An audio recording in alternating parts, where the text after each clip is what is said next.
Qada adalah hubungan azali kehendak Allah dengan segala sesuatu apa adanya dalam kesinambungan sesuai ilmunya, dan ini merupakan sifat zat. Sedangkan qadar adalah pewujudan sesuatu dengan ukuran tertentu dan arah tertentu yang dikehendaki oleh Allah Ta'ala, dan ini merupakan sifat af'al. Qada bersifat qadim, sedangkan qadar bersifat hadits. Tidak ada perbedaan pendapat di antara ahli kebenaran tentang kenyataan qada dan qadar sebagai bagian dari akidah yang wajib diimani. Karena itu, kita wajib meyakini bahwa ilmu dan kehendak Allah berhubungan di zaman azali dengan segala sesuatu apa adanya dalam kesinambungan. Kita juga harus yakin bahwa kuasa Allah berhubungan dengan segala sesuatu dalam kesinambungan sesuai hubungan ilmu dan iradahnya dengan segala sesuatu itu di zaman azali. Dengan demikian, tidak ada hal baru, apapun yang selain Dia, entah yang baik maupun yang buruk, melainkan keluar dari kehendak dan kuasanya yang selaras dengan ilmunya. At-Tirmidzi meriwayatkan hadis dari Jabir bahwa Rasulullah Shallallahu Alaihi Wasallam bersabda, "Seorang hamba tidak dikatakan beriman hingga dia beriman kepada qadar, terhadap yang baiknya maupun terhadap yang buruknya, dan hingga dia tahu bahwa apa yang telah menimpa dirinya itu menimpa dirinya bukan karena salah sasaran, dan apa yang tidak menimpa dirinya itu memang tidak untuk ditimpakan kepada dirinya." Sayyidina Ali radhiyallahu anhu mengatakan bahwa Rasulullah Shallallahu Alaihi Wasallam bersabda, "Seorang hamba tidak dikatakan beriman hingga ia beriman pada 4 hal, yakni menyaksikan bahwa tidak ada Tuhan selain Allah, menyaksikan bahwa aku sungguh Rasul Allah yang telah Dia utus membawa kebenaran, mengimani kebangkitan setelah kematian, dan beriman kepada qadar, yang baiknya maupun yang buruknya, yang manisnya maupun yang pahitnya." Hadis ini diriwayatkan oleh Al-Imam Ahmad di dalam musnadnya. Diriwayatkan pula oleh At-Tirmizi, Ibnu Majah, dan Al-Hakim. Ada kalanya seorang hamba yang kerdil berdalih bahwa jika kenyataannya demikian, si hamba bisa beralasan, "Mengapa engkau menyiksa aku, sementara semua perbuatan adalah perbuatanmu?" Alasan ini ditolak. Allah Ta'ala mengetahui segala sesuatu apa adanya di azali secara rinci. Sebelum makhluk mewujud, Dia tahu keburukan dan kebaikan yang akan diupayakan oleh hamba setelah mengada, dan Dia menuliskannya sesuai ilmunya. Imam Muslim meriwayatkan dengan sanadnya bahwa Abu Al-Aswad Ad-Duali berkata, "Lemran Ibnu Hushain berkata kepadaku, perhatikanlah apa yang diperbuat manusia pada hari ini yang mereka usahakan dengan sungguh-sungguh. Apakah itu sesuatu yang telah diputuskan untuk mereka dan telah berlaku pada mereka dari qadar yang sudah lewat atau yang akan datang? Apakah merupakan hal yang telah dikabarkan Nabi Sallallahu Alaihi Wasallam dan hujjahnya tegas atas mereka?" Aku menjawab, "Itu adalah sesuatu yang sudah diputuskan dan telah berlaku pada mereka." Dia bertanya lagi, "Apakah Dia Allah tidak zalim?" Aku kaget alang-kepalang mendapati pertanyaan itu, lalu aku berkata, "Segala sesuatu diciptakan oleh Allah dan merupakan miliknya. Dia tidak dituntut tanggung jawab atas apa yang diperbuatnya, tetapi merekalah yang akan dimintai pertanggungjawaban." Lalu dia berkata kepadaku, "Mudah-mudahan Allah memuliakanmu. Sesungguhnya apa yang aku tanyakan ini hanya untuk menguji akal dan pemahamanmu." Abu Dawud dan Ibnu Majah menutur satu riwayat dari Ibnu Ad-Dailami di dalam sunannya. Ibnu Ad-Dailami berkata, "Ada sesuatu yang mengganjal di dalam hatiku tentang qadar. Aku khawatir masalah ini akan merusak agamaku. Maka aku pun mendatangi Ubay ibnu Ka'ab. Aku bertanya, 'Wahai Abu Al-Munzir, ada yang mengganjal dalam hatiku, yakni masalah qadar. Aku khawatir masalah ini merusak agamaku. Ceritakanlah padaku sesuatu tentang qadar, mudah-mudahan Allah memberiku manfaatnya.' Maka Ubay ibnu Ka'ab pun berkata, 'Seandainya Allah hendak menyiksa semua penduduk langit dan bumi, Allah tentu akan menyiksa mereka, dan Dia tidak berbuat zalim kepada mereka. Seandainya Allah menyayangi mereka, sungguh bagi mereka rahmat-Nya itu lebih baik daripada amal mereka.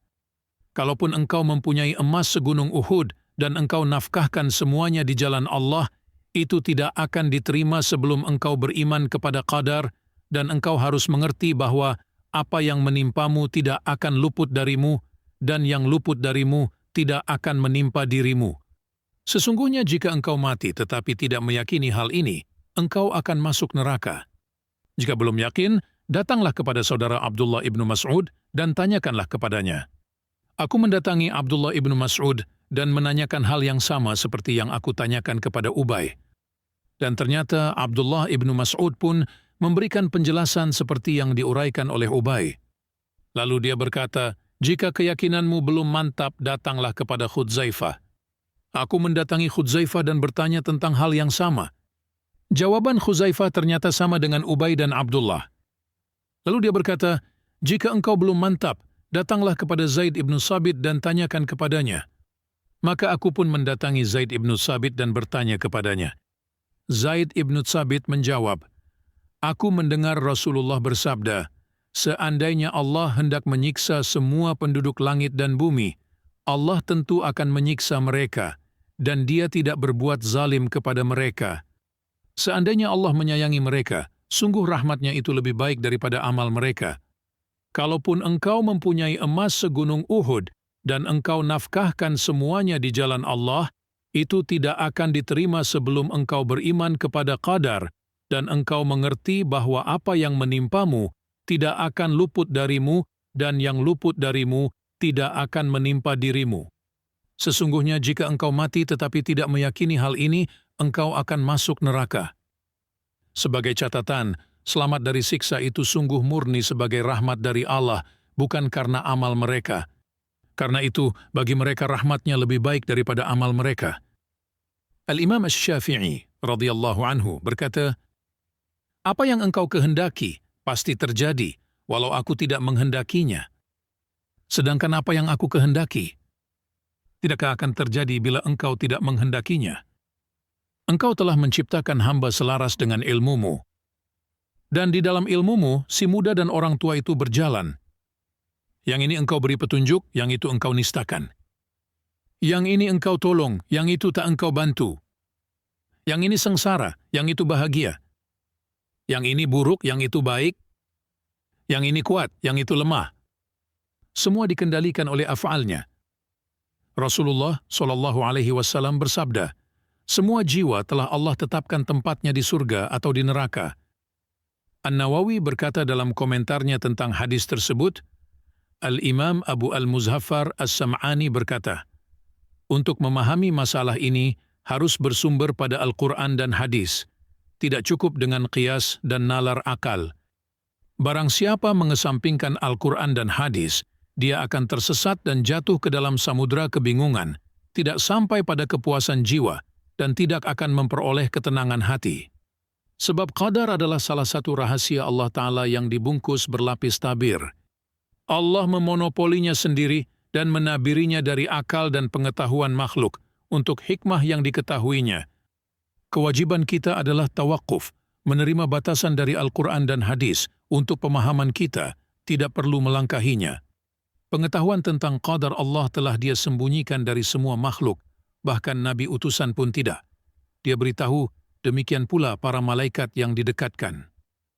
Pahamilah paparan yang telah kami suguhkan ini, dan yakinilah akidah yang telah kami jelaskan ini. Jangan sampai engkau tertipu ucapan manis orang yang sesat dan menyesatkan. Jika tidak, niscaya engkau akan binasa bersama mereka yang rusak binasa. Dan Allah selalu memberi petunjuk orang yang dikehendakinya kepada jalan yang lurus. Quran Surah Al-Baqarah. Barang siapa yang diberi petunjuk oleh Allah, maka tidak seorang pun yang dapat menyesatkannya. Quran Surah Az-Zumar. Dan siapa yang disesatkan Allah, niscaya tidak ada baginya seorang pun yang akan memberi petunjuk. Quran Surah Al-Mu'min. Ketahuilah bahwa orang yang bahagia, as-sa'id, adalah orang yang dalam ilmu Allah yang azali telah ditentukan dia mati dalam keadaan Islam, walaupun sebelumnya dia sempat kafir.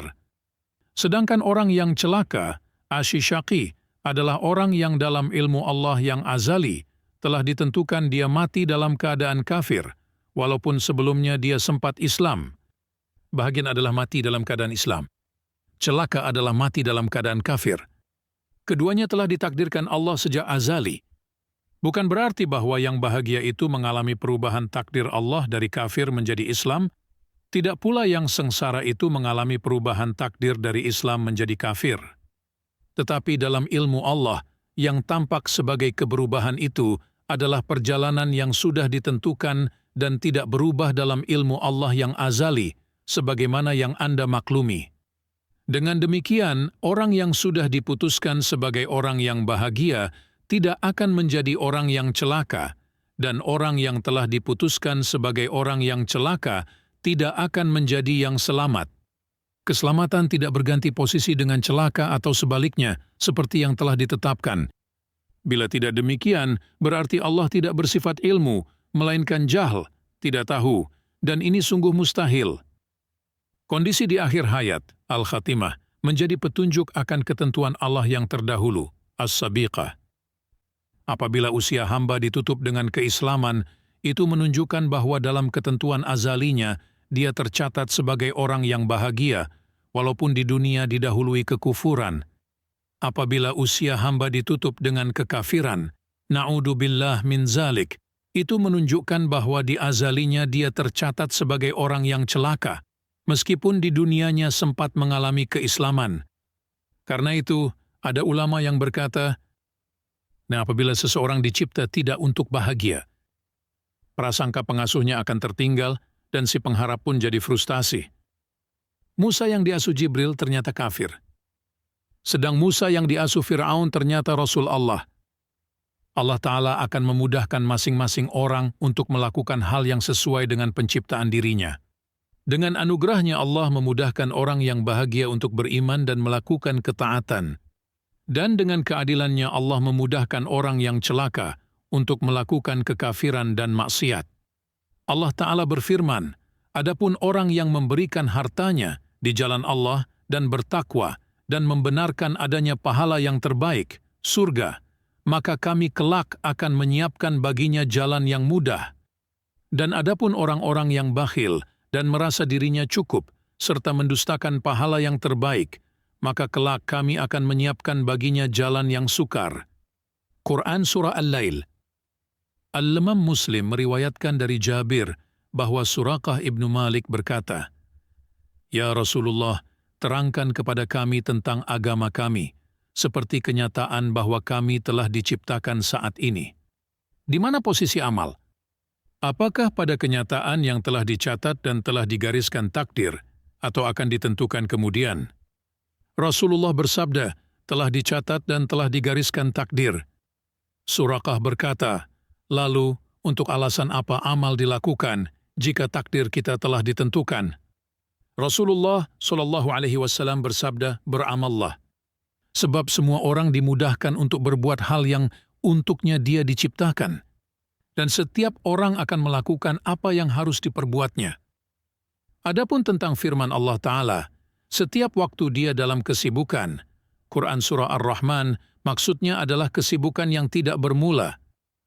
Penulis kitab Al-Kasyaf berkata, suatu hari Abdullah ibnu Thahir berkata kepada Al-Husain ibn Al-Fadl, aku menemukan kesulitan dalam memahami firman Allah Ta'ala.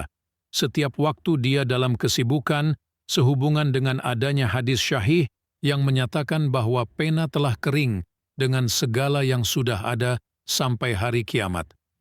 Kemudian Al-Husain berkata, kesibukan yang dimaksud adalah kesibukan menampakkan realitas yang sudah tercatat sesuai dengan ketentuan azali yang telah dicatatnya, bukan kesibukan mengerjakan sesuatu saat ini, karena takdir Allah telah terdahulu, sabiq. Setelah mendengar jawaban itu, Abdullah pun berdiri, lalu mengecup kepala Al-Husain. Salah seorang ulama berkata, suatu hari Ibnu Al-Syajari duduk di kursi tempatnya biasa memberikan wejangan kepada murid-muridnya. Saat dia berbicara dan sampai pada ayat, setiap waktu dia dalam kesibukan, tiba-tiba seorang laki-laki di hadapannya berdiri seraya bertanya, apa yang dikerjakan Tuhanmu saat ini? Beliau diam lalu menangis sedih. Malam harinya dia mimpi bertemu Al-Mustafa sallallahu alaihi wasallam. Lalu dia bertanya kepada beliau tentang pertanyaan yang didapatnya siang tadi, dan Rasulullah sallallahu alaihi wasallam bersabda, lelaki yang bertanya kepadamu itu adalah Khidir, dan dia akan kembali lagi kepadamu. Maka jawablah dia, kesibukan mewujudkannya bukan memulainya. Dia merendahkan kaum tertentu dan mengangkat kaum lainnya. Keesokan harinya ternyata Khidir datang lagi dan bertanya seperti kemarin.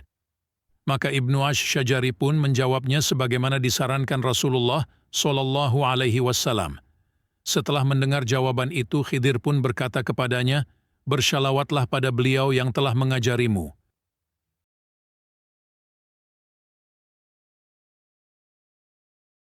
Bila Anda berkenan, bagikan video ini kepada keluarga dan kerabat Anda. Untuk menyaksikan video-video lainnya, kunjungi channel YouTube Sufi Podcast dan subscribe untuk notifikasi tayangan terbaru. Wassalamualaikum warahmatullahi wabarakatuh.